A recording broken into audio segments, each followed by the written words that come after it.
좀 쉬셨습니까? 이제 두 번째 시간이죠.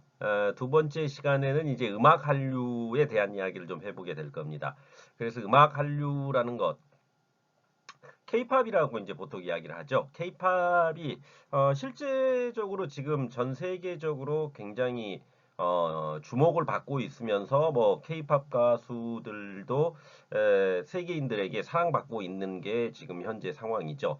어, 이런 거죠. 그러니까 과연 한국인들이 빌보드라는 것에서 1등을 할 수 있을 것인가? 빌보드 1위를 할 수 있을 것인가? 그것은 어떻게 보면 한국에서 음악을 하는 사람들에게는 항상 숙제와 같은 것들이었거든요.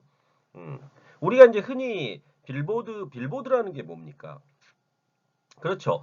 빌보드라는 미국의 음악 잡지사에서 매주 어떤 스트리밍이라든지 혹은 방송 횟수, 다운로드 수 이런 것들을 다 종합해 가지고 순위를 매기는 거죠.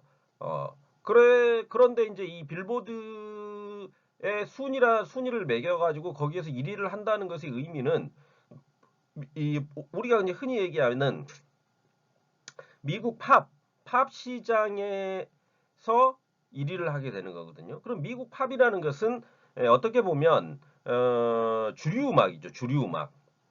영어권 국가들에게 주류 음악인데 그 주류 음악 안에서 비주류였던 한국의 음악이 1위를 한다는 것 자체가 굉장히 센세이션하면서 놀라운 일인 거죠. 저도 BTS가 1위 하는 걸 보면서 참 놀라웠습니다. 아니, 살아생전에 내가 살아있을 때 빌보드 1위 하는 한국 가수가 나온다는 것 자체가 굉장히 놀라운 일이거든요. 왜 그러냐면 이제 그 전에 뭐 그 팝의 역사를 보면 비주류 음악을 인정 안 하지 않습니까? 미국 그 팝 시장 자체가. 그러니까 아직까지 BTS가 그래미상을 못 받는 이유가 그래미상이라는 것이 상징하는 게 바로 이제 미국의 주류 팝 음악 시장에서 굉장히 보수적이거든요. 그래미 같은 경우는 특히. 그러니까 아메리칸 뮤직 어워드 같은 데서는 BTS가 상을 받거든요. 근데 그래미에서는 상을 못 받거든요. 그거는 그만큼 아직까지도 그 어떤 주류 팝 음악 시장 안에서 비주류 국가들, 특히 이제 아시아 국가들에 대해서는 굉장히 호의적인 시선을 보내는 게 아니라는 거죠. 그렇지만 지금 뭐 이런 거죠. BTS가 곡을 내놓는다 그랬을 때 그 곡이 나오는 순간 뭡니까? 빌보드에서 바로 또 1등을 해버리는 그런 것이 마치 공식화된 것처럼 되어 있지만 실질적으로 얼마 전에 이제 뭐 그 얼마 전이 아니죠. 그러니까 이 BTS가 곡을 내놓았는데 그게 이제 콜드플레이하고 같이 부른 마이 유니버스라는 곡이 있지 않습니까? 그 곡은 그러니까 콜드플레이가 지금까지 십몇 년 동안 영국의 최고의 팝 그룹으로 군림해오고 있거든요. 그런데 그 실질적으로 콜드플레이가 미국 그 빌보드에서 1위를 했던 게 딱 두 번밖에 없습니다. 십몇 년 동안에. 그런데 이번 저기 뭐지 그 마이 유니버스를 BTS와 같이 부르면서 1위를 또 한 번 하게 되는 거거든요.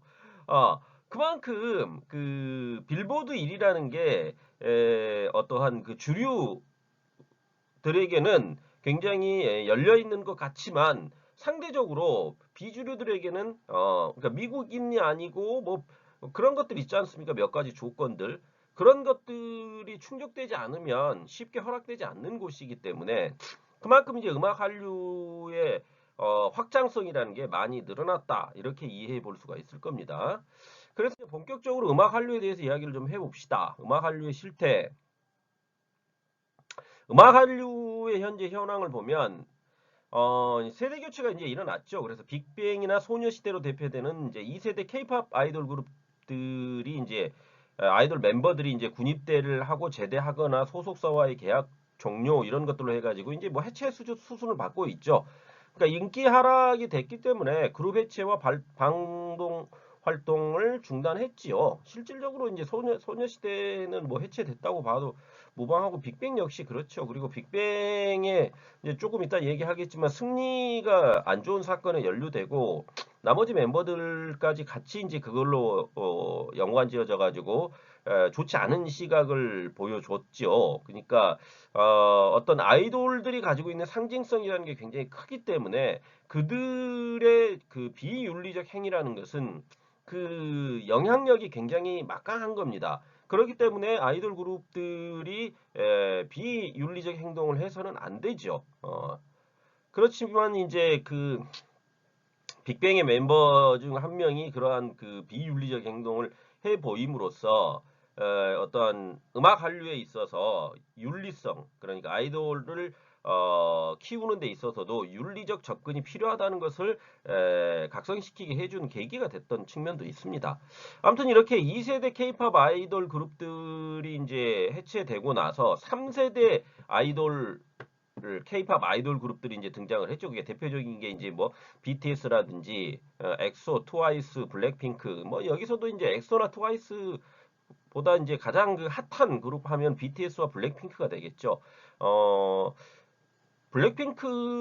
블랙핑크도 뒤에 이제 잠깐 얘기하겠지만 이 원래 이제 YG 엔터테인먼트 출신이죠. 그러면 그 SM과 YG와 JYP가 각각 음악적 색깔이 조금씩 다릅니다.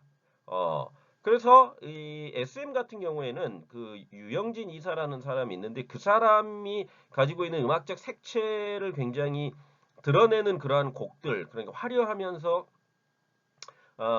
어떻게 보면 이 유러피안 비트를 가지고 아무튼 저도 자세히는 모릅니다. 아무튼 그런 걸 가지고 이야기를 많이 하거든요. 그래서 이제 그 엑소 같은 그룹들이 이제 그런 걸 대표적으로 보여주고 있고요. 근데 이제 거기에 비해서 JYP 같은 경우에는 굉장히 어떤 그 박진영 자체가 자신에 대한 그 사랑이 굉장히 많죠. 그러다 보니까 항상 그 곡 앞에다 JYP 이런 식으로 해가지고 그 자기 이름을 꼭 집어넣지 않습니까? 그리고 그 여성 그룹들을 굉장히 잘 만들어내죠.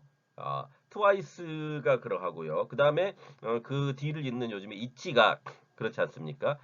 그러니까 그러한 것들 그 앞에는 이제 뭐 이를테면 그 지금 이제 해체된 거나 다름없죠. 그래서 어 노바디를 불렀던 그 그룹이 잠깐만요. 그 그룹이 그렇죠. 원더걸스요. 원더걸스. 원더걸스가 이제 소녀시대와 동시대에 그 위치해 있던 그 그룹이죠. 그래서 SM에는 소녀시대가 있었고 JYP에는 원더걸스가 있었죠.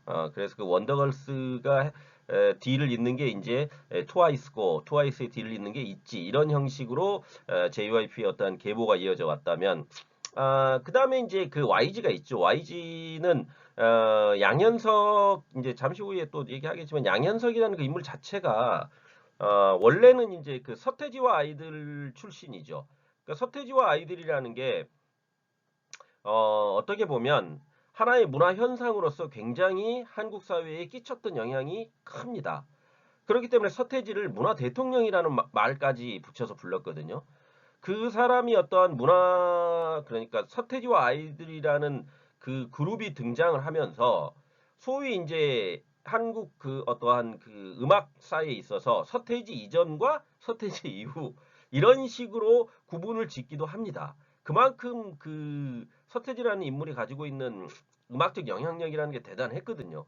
그러니까 뭐 요즘에 이제 흔히 우리가 보편적으로 돼버렸지만 뭐 잠정 활동 중단이라든지 그다음에 다시 음악 그 활동을 재개한다든지 이러한 공식을 만들어낸 게 맨 처음 만들어낸 게 바로 서태지라는 그 인물이거든요. 그러니까 서태지가 자기들이 그러니까 어떤 음악 작업을 할 때는 잠시 잠정적으로 활동을 중단했다가 다시 한번 컴백하는 그런 식의 그 어떻게 보면 그 연예계의 공식을 맨 처음 만든 그룹이라고 할 수가 있거든요. 그래서 서태지와 아이들이라는 그 그룹이 난 알아요라는 곡을 처음에 들고 나왔을 때 많은 음악 평론가들이 이제 저도 이제 기억이 나는데 MBC 그 그 새로운 신인들을 소개하는 그런 프로그램이 있었습니다. 그래가지고 그 주류 이제 음악 평론가들 앉혀놓고 그 노래가 어떤지에 대해서 평가를 받는 그런 식의 그 방송이었거든요. 근데 거기에서 서태지와 아이들이 나와가지고 난 알아요를 부릅니다.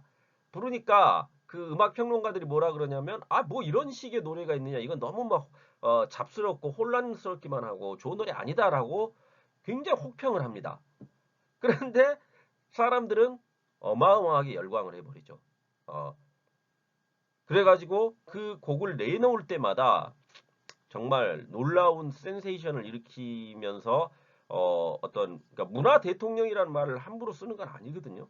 그 음악하는 사람에게 문화 대통령이라는 용어를 써 정도가 돼버리니까 그만큼 그들이 가지고 있는 영향력이라는 게 막대하다는 거죠.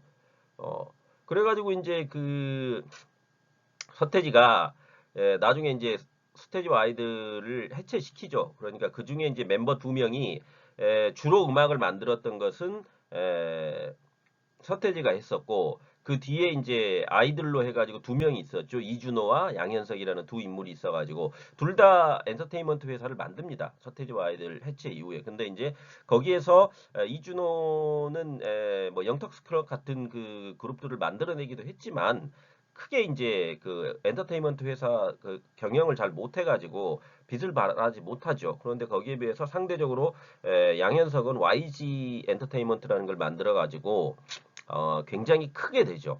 거기에 이제 대표적인 게 이제 빅뱅 같은 그룹들이 나타나는 거 아닙니까? 거기에서 그 YG 출신들, 그다음 그 전에는 이제 원타임이라는 그룹도 있었고요.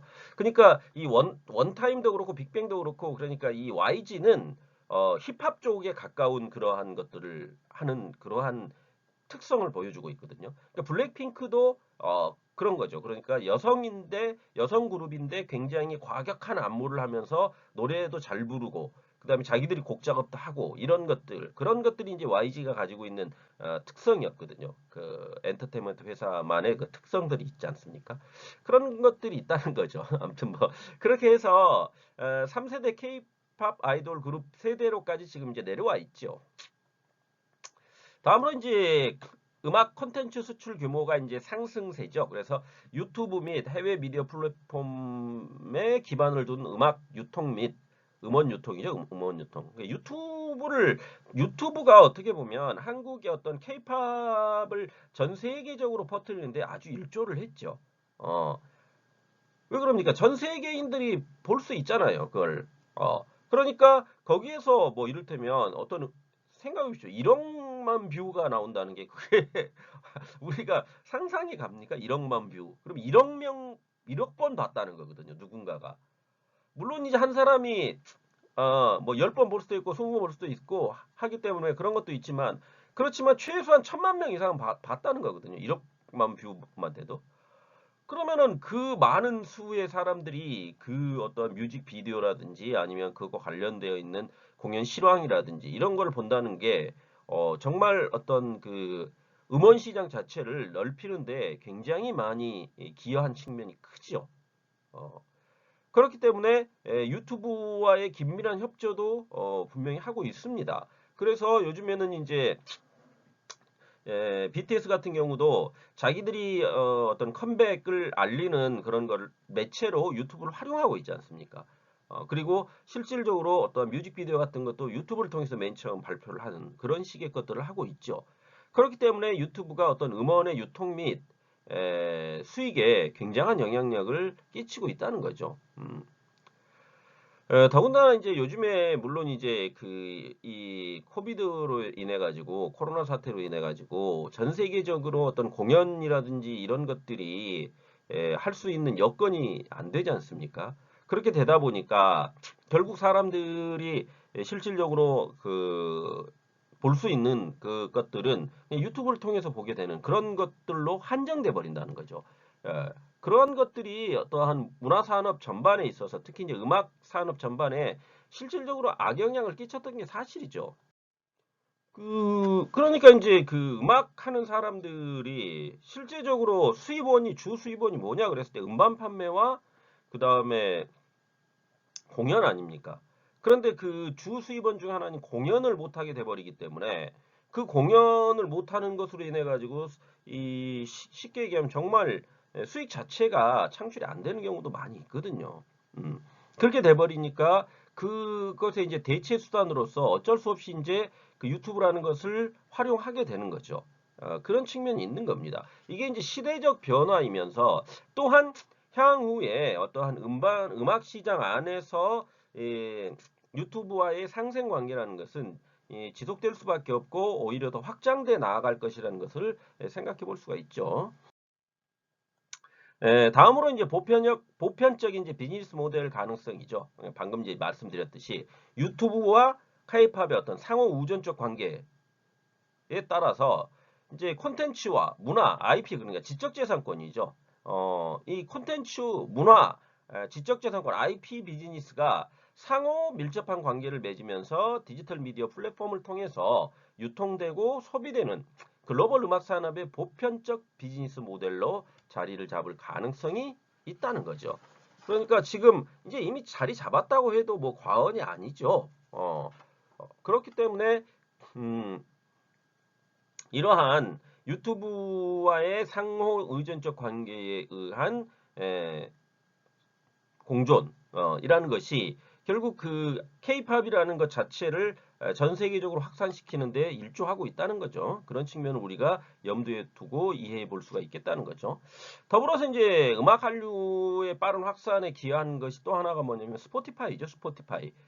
그래서 디지털 스트리밍 플랫폼인 스포티파이가 전 세계적으로 어떠한 그러니까 음악 유통에 관여하고 있지 않습니까? 그렇기 때문에 그 죄송합니다. 스포티파이에서 과연 디지털 스트리밍을 어느 나라에서 얼마만큼 했느냐를 갖다가 통계를 빅데이터를 내볼 수가 있지 않습니까? 이 빅데이터라는 게 굉장히 무서운 거거든요. 어떻게 보면. 그리고 또한 뭐냐면 이 빅데이터를 활용한다는 것 자체가 음악 산업 자체를 갖다가 뒤바꿔 놓은 측면도 있는 겁니다. 이런 거죠. 우리가 그 빅데이터 그러니까 카드를 사용하지 않습니까? 카드를 사용한다 그럴 때 카드의 사용처를 갖다가 확인해 볼 수가 있죠. 빅데이터에 의해 가지고.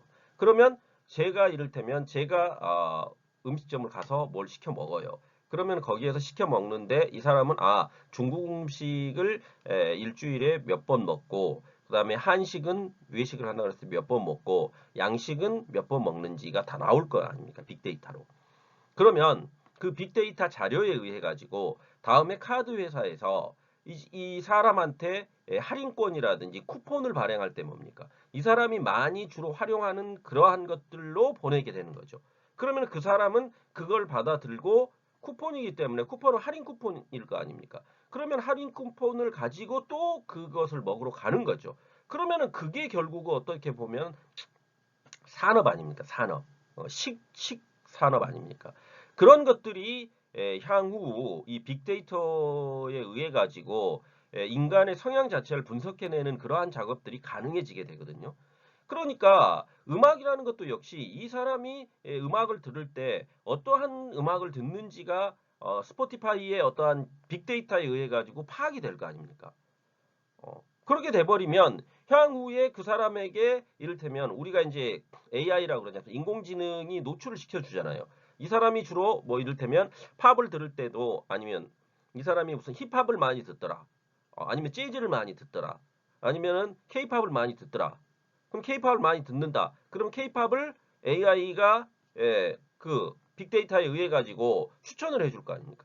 그러면은 이 쉽게 얘기하면 소비자 입장에서는 그 노출되어 있는 것들에 따라서 음악이 자기가 거기에 원래 좋아하는 것이기 때문에 그러한 것들을 자꾸 이제 컴퓨터 AI가 이제 추천을 하게 되면 그것만 계속 듣게 된다는 겁니다. 그렇게 되면은 그 이를테면 한 사람이 언제나 모두 맨날 케이팝만 들을 수는 없는 거거든요. 어쩌다 한번 재즈를 한번 듣고 싶은 때도 있고 혹은 뭐 OST, 영화 음악을 한번 들어보고 싶을 때도 있고 그렇지 않습니까? 그렇지만 AI가 추천을 해준 곡을 딱 놓고 보면 그러한 곡이 추천이 안 되고 K-팝이 주로 추천이 된다. 그러면 사람은 그냥 무의식적으로 그냥 듣는다는 겁니다. 그러한 것들을. 그러한 것들이 바로 빅데이터가 가지고 있는 미래의 어떠한 미래 사회의 방향성이라고 할 수가 있죠. 그거를 알고 있기 때문에 이 바로 유튜브라든지 혹은 스포티파이라든지 케이팝과의 상관관계라는 것이 연결돼 가지고 향후의 어떤 음악 산업 전체를 갖다가 이끌어가는 하나의 그 주류로 자리매김할 수 있다는 겁니다. 그러니까 그 음악적 조작이라는 것도 가능해지는 거 아닙니까? 계속 그 AI에서 어떤 일정 부분의 음악들만 노출시켜 주는 거죠. 그렇게 되면 사람이 귀찮고 그러면 그냥 그 음악을 계속 들을 거 아닙니까? 그러면 어느 순간 그 음악이 중독돼 버릴 수도 있는 거거든요. 예, 그러한 것들이 이제 물론 이제 긍정적 측면도 있고 부정적 측면도 있고 한 겁니다. 빅데이터라는 것이 가지고 있는. 그 제가 이제 말씀드리는 것은 그러한 식의 어떤 그 음악 산업이 방향성이 과거와는 다르다는 거죠. 과거에는 이 음반 시장 자체가 어떻게 보면 그 이런 거죠. 음반을 발매해낸 회사의 어떠한 막대한 영향력이 있었거든요. 음반 발매 회사에. 그래서 그 음반을 통해 가지고 유통을 시키는 거 아닙니까? 유통망에 의해 가지고. 그럼 사람들은 거기 이를테면 예전에 레코드 가게라는 게 있었지 않습니까? 지금은 거의 사라져 버렸죠. 레코드 가게라는 것 자체가. 그러니까 과거에는 그 레코드 가게에 가야지만 어떤 음반을 살 수가 있는 것이었거든요. 우리가 이제 LP판이라고 보통 하는 그 동그란 까만색으로 되어 있는 LP판 있지 않습니까? 그런 것들을 한번 생각해 보십시오.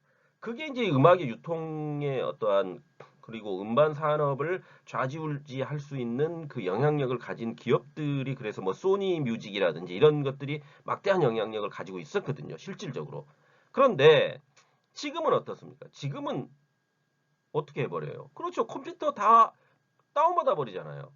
다운받아 버리니까 스포티파이 같은 이런 스트리밍 플랫폼이 그 다음에 유튜브가 그 과거의 음반 회사들이 가지고 있던 자리를 갖다가 다 점해버렸다는 거죠.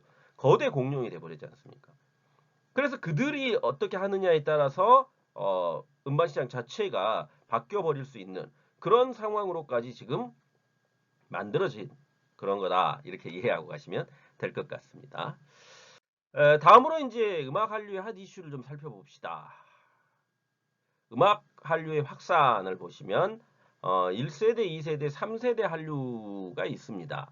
그랬을 때 이 1세대는 1990년부터 2000년, 그러니까 1990년대 말부터 2000년대까지죠. 그래서 드라마가 중심이 되었죠. 1세대 한류에서는. 그리고 음악, 영화, 게임이 그 뒤를 따르는 형국이었다는 거죠. 그런데 2000년도부터 2010년 초중반까지는 한류 2.0이라고 불려가지고 K-팝이 그 중심에 서가지고 한류를 이끌고 있다는 거죠.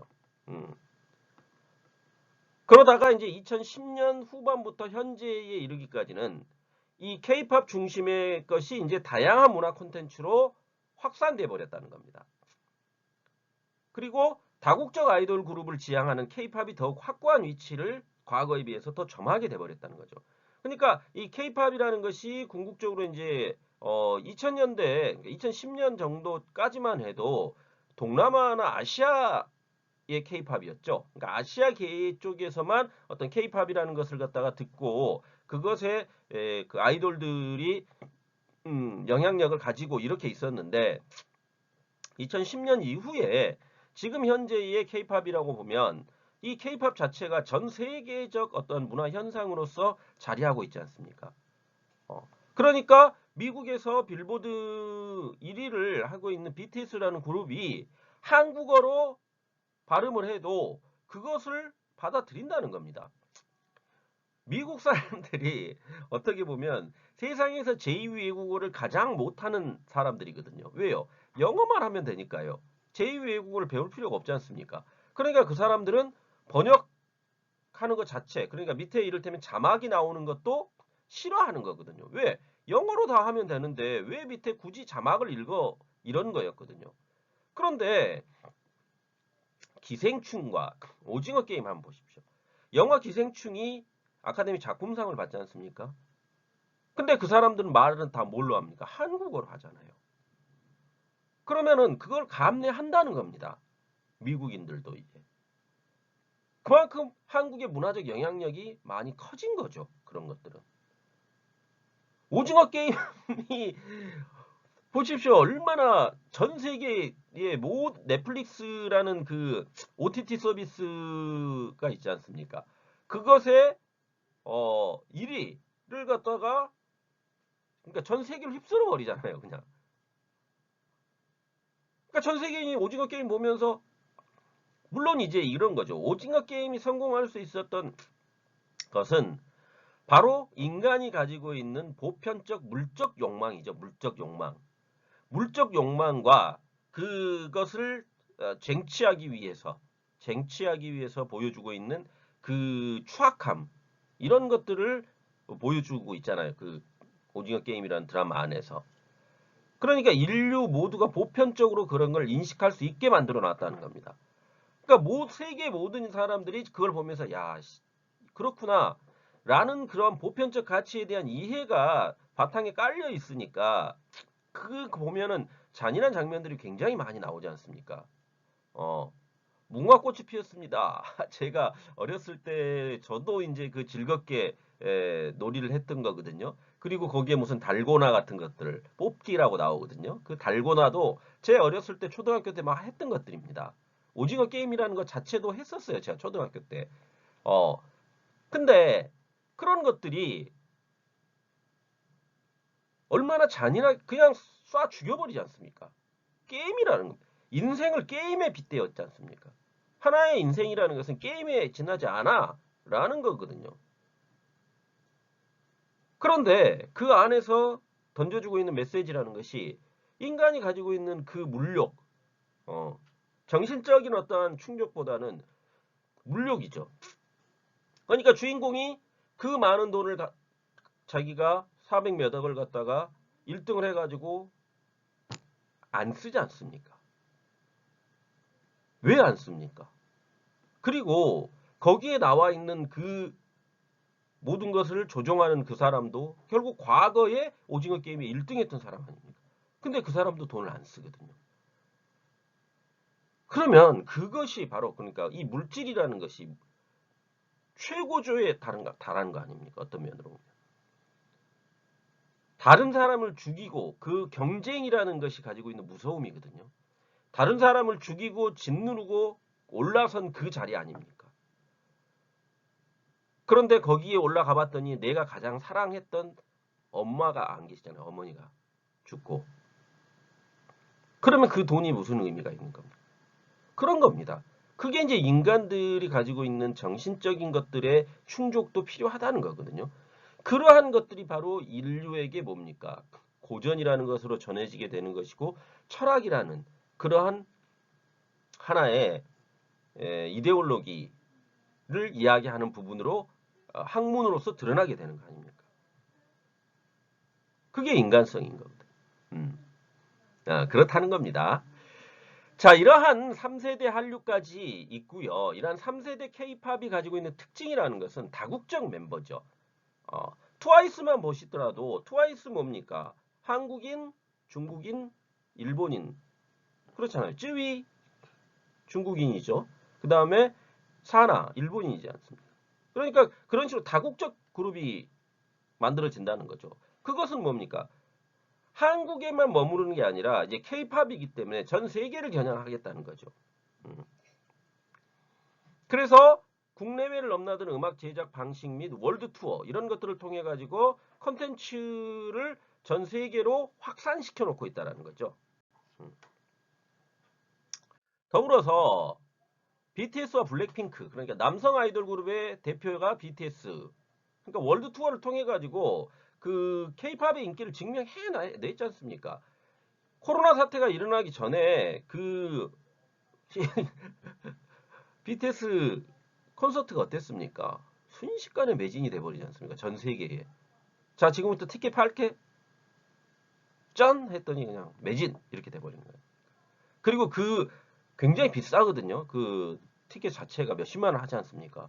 그런데도 그것을 갖다가 기꺼이 자식들에게 선물해주는 부모들이 있다는 겁니다. 그리고 그 티켓을 받아들면서 막 환호하는 그러한 모습들이 이제 유튜브에 찾아보면 나오지 않습니까? 어. 그만큼 무서운 거죠. 그래서 이 팬덤, 특히 이제 BTS는 아미라는 팬덤, 독특한 팬덤들을 가지고 있지 않습니까? 그 아미들이, 저도 이제, 아미까지는 아니어도 저도 이제 BTS는 좋아합니다, 실제로. 아, 그리고 일곱 명의, 뭐, 이를테면, 진, 휴가, RM, 그 다음에, 제이홉, 그 다음에 지민, 태형, 그 다음에 뷰 이렇게 7명 아닙니까? 뷰가 아니라 B죠. B. 태영 아까 했군요. 그럼 누가 빠지지? 아무튼 뭐 그렇게 7명이지 않습니까? 아, 그리고 여성 아이돌 그룹의 대표적인 게 이제 블랙핑크 아닙니까? 블랙핑크가 코젤라 페스티벌을 통해 가지고 그 코젤라 페스티벌이라는 경우 라이브 공연이거든요. 라이브 공연. 그 라이브 공연인 코젤라 페스티벌을 통해 가지고 음악성을 인정받죠. 그런데 이제 그들이 이제 아까 잠깐 말씀드렸지만 그들 자체가 그 YG 출신이다 보니까 힙합적인 요소들을 굉장히 많이 하고 파워풀하거든요. 여성 그룹임에도 불구하고. 그러니까 그 앞선 이제 그 YG에 있었던 그 그룹이 그 그 트웬티원이 있었죠. 트웬티원. 트웬티원 그룹 보면 거기 안에 이제 멤버들이 산드라박이라든지 그다음에 CL, 그다음에 공민지, 그다음에 한 명이 박폼 이렇게 4인조 그룹이었죠. 근데 그들 역시 굉장히 파워풀한 음악들을 했었거든요. 그러니까 그게 이제 YG라는 그 엔터테인먼트 회사가 가지고 있는 특성이거든요. 그런 것들이 있다는 거죠. 그래서 BTS와 블랙핑크로 대표되는 어떠한 그 주류 어떤 면에서 보면은 한국 그 케이팝 안에서도 주류죠. 주류에 속하는 그 아이돌 그룹들이 전 세계적 인기를 끌고 있는 것이고 더불어서 인디 음악을 하는 사람들도 해외 진출을 모색하고 있죠. 그래서 뭐 밴드 효고라든지 음악 록 퓨전 밴드인 잠비나라든지 술탄 오브 더 디스코, 그다음에 DJ 겸 프로듀서인 패기구, 그다음에 록 밴드 데이식스 이런 그룹들이 독자적 방식으로 전 세계 음악인들을 만나고 있죠. 그것은 이제 이러한 것들을 만나게 가능하게 하는 것이 바로 뭡니까? 유튜브라는 거죠. 유튜브라는 공간이죠. 그러니까 유튜브라는 공간 안에서 자기들의 그 음악들을 소개하고 유통시키고 있는 거 아닙니까? 그러니까 굳이 이제 이 사람들이 어떤 인디밴드라는 것이 한국 사회 안에서 인디 음악이라는 것에 그 인디 음악의 메카가 이제 보통 이제 홍대 앞으로 이야기를 많이 하거든요. 그래서 홍대 앞에서 인디 밴드들이 음악 공연을 많이 했었거든요. 실제적으로. 그래서 이제 뭐 밴드 효고 같은 경우에도 거기에서 많이 음악 활동을 했었죠. 여기 나와 있는 나머지 뭐 데이식스라든지 그다음에 잠비나라든지 술탄 오브 더 디스코 같은 경우도 다 그러한 과정들을 겪거든요. 그런데 이제 지금 이제 어떠한 그 코로나 상황으로 인해 가지고 많이 인디 밴드들이 어려운 상황이죠, 실제로. 왜냐면 공연을 해서 그 사람들은 주 수입을 얻었었는데 그거 자체를 못 하게 돼 버렸기 때문에 그렇게 되니까 이제 새로운 방법적 모색을 꿈꾸게 되는 게 바로 이제 유튜브를 통한 음원들의 소개와 판매 이런 것들을 할 수 있게 됐다라는 거죠. 그러한 것들이 이제 있는 겁니다. 그런데 이제 이러한 음악 한류가 확산될 것과 더불어서 화려함 속에 숨겨져 있는 이면, 그러니까 이제 부정적 속성들이 막 드러나게 되죠. 그게 이제 물질 만능주의와 왜곡된 성의식 같은 것들이죠. 그래서 승리와 정주정 스캔들이 대표적이라고 할 수가 있죠. 그래서 이들이 그 굉장히 부조리한 방법으로 성상품, 여성을 상품화해 버리지 않습니까? 그래서 벌 받아서 마땅합니다. 이 사람들은. 그래서 글로벌 음악인들이 윤리의식이 필요하거든요. 어, 그래서 그러니까 물질 만능의 왜곡된 성의식이 그 어떠한 음악인 자체를 갖다 완전히 그냥 나락으로 떨어뜨려 버리지 않습니까? 어, 자기들이 성공했다고 해서 항상 겸손한 게 중요하다고 생각을 하거든요. 그런 면에서 보면 BTS가 굉장히 겸손하잖아요. 그들이 처음에 출발이 그러니까 BTS라는 것 자체가 이제 원래 방탄소년단 아닙니까? 그럼 방탄소년단이 어떻게 만들어졌느냐를 보면 방시혁의 방과 위대한 탄생이라는 음악 그 프로그램이 있습니다. MBC에서 했던 한때 그 위대한 탄생 출신들이거든요. 그러니까 이 사람들이 주류가 아니었어요. 그리고 방시혁이라는 이 사람도 원래 JYP 안에 그 밑에 박진영 밑에 있다가 나온 거거든요. 음악 프로듀서인데 그렇게 되니까 이 방시혁이라는 음악 프로듀서가 그 위대한 탄생에 있던 그 어떤 비주류 애들 7명을 데리고 와가지고 계속 어떠한 그 음악 작업들을 훈련을 시켜가지고 지금의 BTS라는 이러한 그 뛰어난 그룹을 만들어낸 거거든요. 그런데 그들 사이에서 어떠한 그 윤리적인 것들을 굉장히 강조를 많이 하거든요. 그리고 그들 스스로도 그런 윤리적인 것들을 갖다가 지키려고 노력을 하고 그리고 어떠한 그 전 세계인들을 향해서 유엔 연설 같은 거 RM이 유엔 연설하면서 뭡니까? 전 세계인들에게 이야기하지 않습니까? 자기 자신을 사랑하고 꿈을 가져라. 젊은이들이요. 그런 것들이 그들이 비윤리적이라면 안 되는 것들이죠. 그렇지만 그들 스스로가 윤리적이기 때문에 그러한 말들을 해도 전 세계인들이 호응을 해주는 것이고 그들을 그 지금의 위치에까지 이르게 만들었던 측면들이 있다는 겁니다. 더불어서 이제 지나친 성과에 대한 압박이라는 게 있죠. 그래서 설리와 구하라 둘 다 이제 그룹이죠. 그룹 안에 소속되어 있는 여자 가수들이었죠. 아이돌 가수들이었는데 너무나 이제 그 성과에 대한 압박 때문에 그걸 견디지 못하고 결국 자살을 하고 말지 않습니까?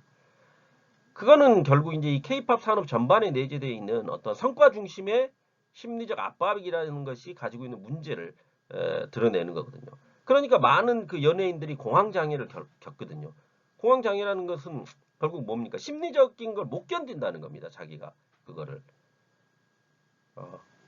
그러니까 아무것도 못 해버리는 거죠.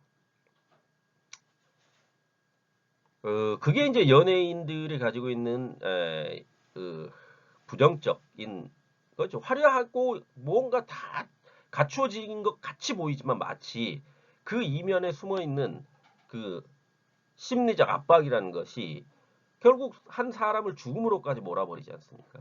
그런 것들이 이제 어떠한 케이팝 안에서도 부조리한 측면이라고 볼 수가 있는 거죠. 더불어서 이제 프로듀스 101 시리즈 조작 논란 아주 진짜 부조리의 대표죠. 이 프로듀스 101이라는 게 결국 뭡니까? 공정성으로 출발하거든요. 그러니까 한국 사회 안에가 국민 프로듀스라는 거 아닙니까? 프로듀스라는 것이 그러니까 프로듀서로서 그러한 컨셉을 통해 가지고 공정하게 흙수저도 이러한 것들을 거쳐 올라가지고 1등이 되면 그룹으로 데뷔할 수 있고 그것에 따라서 뭘 할 수가 있게 해주는 겁니까? 연예계 활동을 제대로 할 수 있게 보장을 해주는 거 아닙니까? 이게 엠넷에서 만든 거거든요. 근데 엠넷이 CJ에서 만든 그 음악 프로그램 아닙니까?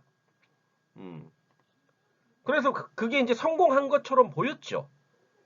어.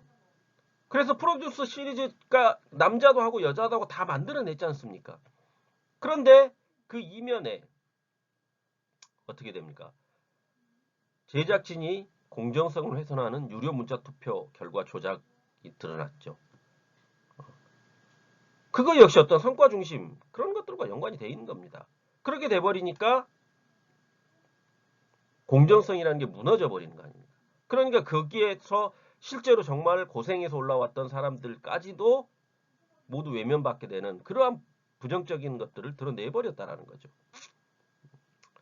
그렇기 때문에 이 케이팝이라는 것이 결국 하나의 산업으로 자리하고 방송 산업과 이렇게 맺어진다 그랬을 때 거기 안에서 과도한 욕심이라는 것이 이런 부조리한 것들을 만들어낸다는 겁니다.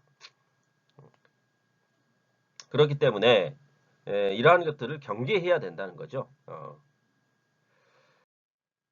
그래서 이제 우리가 음악 한류의 전망을 좀 이야기하고 마무리 짓도록 하겠습니다. 그러면 향후에 음악 한류는 어떠해야 하는가? 해외 시장의 비중이 증대되고 본진의 중요성이 감소되고 있다는 거죠. 그러니까 한국의 K-팝이라는 것 자체가 이제 감소되면서 전 세계로 퍼져나가기 때문에 당연히 뭡니까? 전 세계인들을 대상으로 한 K-팝이 만들어져야 된다는 거죠. 그렇기 때문에 국내의 인기와는 상관없이 해외 수용자들의 어떠한 그 소비자들이죠. 음악을 소비하는 소비자들의 취향을 고려하고 그들을 만족시킬 수 있는 음악과 그룹들이 만들어져야 되는 것이고 그들에게 이제 어떤 팬덤 문화를 형성할 수 있게 해야 된다는 거죠. 그렇기 때문에 해외 팬덤들을 고려한 그룹의 멤버 구성이 되고 있다라는 겁니다. 현재. 그게 이제 수출형 아이돌이 되겠죠. 더불어서 국내와 해외 팬덤 사이의 취향이 이제 분화되고 있죠. 그래서 해외 팬들 역시 기획사나 가수들에게 국내 팬과는 다른 요구를 적극적으로 개진하고 있다는 거 아닙니까? 그렇게 되니까 글로벌 문화 콘텐츠가 돼버렸다는 거예요. 어느 순간부터 케이팝이라는 게. 그렇기 때문에 그 음악의 깊이와 폭이 확장된 것도 있지만 그들을 이제 무시하고서는 아무것도 못한다는 거죠. 그들을 다 고려해줘야 된다는 겁니다. 더불어서 새로운 시각의 확립이 필요하죠. 그러니까 케이팝이라는 게 결국 글로벌 음악으로서 성장을 했지 않습니까? 그러니까 국내 팬이나 해외 팬들의 어떤 문화적 차이에서 오는 갈등을 해결하기 위한 새로운 시각적 접근이 필요하다는 거죠. 그런 것들을 잘 보여주고 있는 팬덤 문화가 바로 그 아미들 아닙니까? 아미들. 그들이 어떠한 그러니까 자기들의 긍정적 에너지를 사회적인 문화 현상으로 만들어내지 않습니까? 저는 그렇게 보거든요.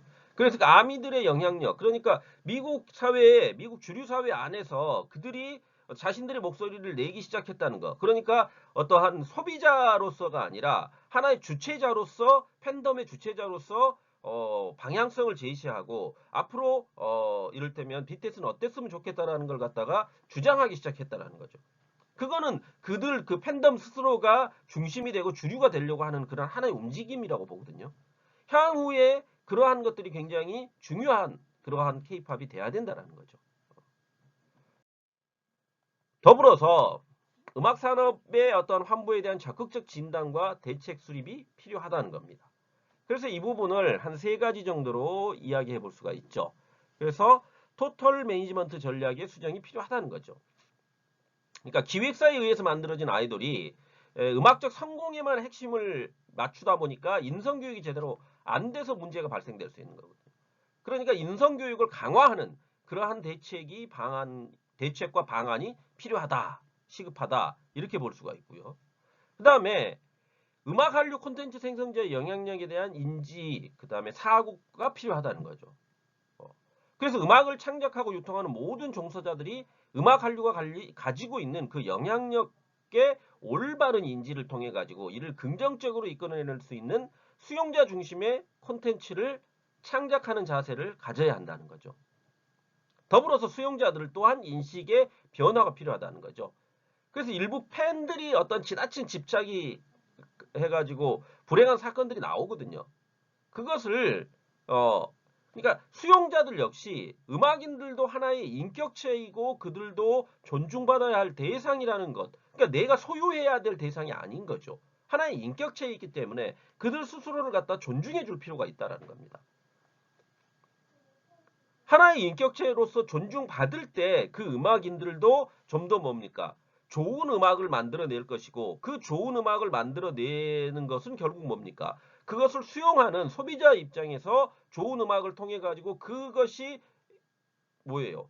긍정적 영향으로 전 세계로 확산된다고 했을 때 그러니까 제가 이제 뭐 자꾸 BTS 얘기하는데 아 죄송스러운데 BTS가 UN 연설을 하지 않습니까? UN 연설을 하면서 RM이 그 얘기를 하잖아요. 자신을 사랑하라고. 그러면 그 자신을 사랑하라는 말 자체가 굉장히 어떻게 보면 의미 있는 말이거든요. 사람들은 자기 자신에 대해서 냉정하리만치 혹독하게 자기 자신을 외면하는 사람들이 의외로 많습니다. 어, 그러니까 타인을 통해서 자신의 어떠한 위치를 갖다가 자꾸 확인하려고 하는 거 아닙니까? 그러니까 명품을 갖다 막 온 몸에다 응? 휘어 감으면서 아, 나는 이렇게 위대한 사람이야 라고 스스로 막 혼자서 막 그렇게 하는 거 아닙니까? 근데 그게 무슨 의미가 있습니까? 별 의미 없는 거거든요. 자기 만족이 중요한 거죠. 내가 나를 사랑할 줄 알아야 되는 거고. 내가 나를 사랑할 줄 알아야지 타인을 사랑할 수 있는 겁니다. 다른 사람을 사랑할 수 있다는 거죠. 내가 내 자신도 사랑하지 못하는데 어떻게 다른 사람을 사랑할 수가 있겠습니까? 그러니까 자아에 대한 존재감을 확인하고 내가 내 자신을 제대로 인정하면서 사랑하게 되었을 때 다른 사람들을 사랑할 수 있는 눈이, 시각이 만들어진다는 겁니다. 그러한 점들이 중요하다는 거죠. 아시겠습니까? 아, 이런 정도로 이제 저기 그 음악 한류에 대한 이야기를 좀 맞춰볼까 합니다. 음악 한류 이제 뭐 제가 이제 굉장히 장황하게 이야기를 했지만 여러분들도 뭐 이 케이팝이라는 것이 워낙 지금 이제 전 세계적으로 유행을 하고 있기 때문에 여러분 각자 개인들이 좋아하시는 케이팝 스타들도 있을 겁니다. 그러면 그들도 역시 하나의 인격체이기 때문에 여러분들도 역시 그러한 인격체로서 그들을 존중해 줄 줄 아는 그런 자세를 가져야 된다는 거. 마지막으로 좀 그 점 부분들을 우리가 당부를 좀 드리고 그 다음에 여기 이제 유튜브로 3개 정도의 제가 그 링크를 소개해 놨는데 그 중에서 뭐 하나를 제가 올려 드릴 거고 나머지 2개는 시간이 되시면 한번 보시는 그런 정도로 하는 걸로 하겠습니다.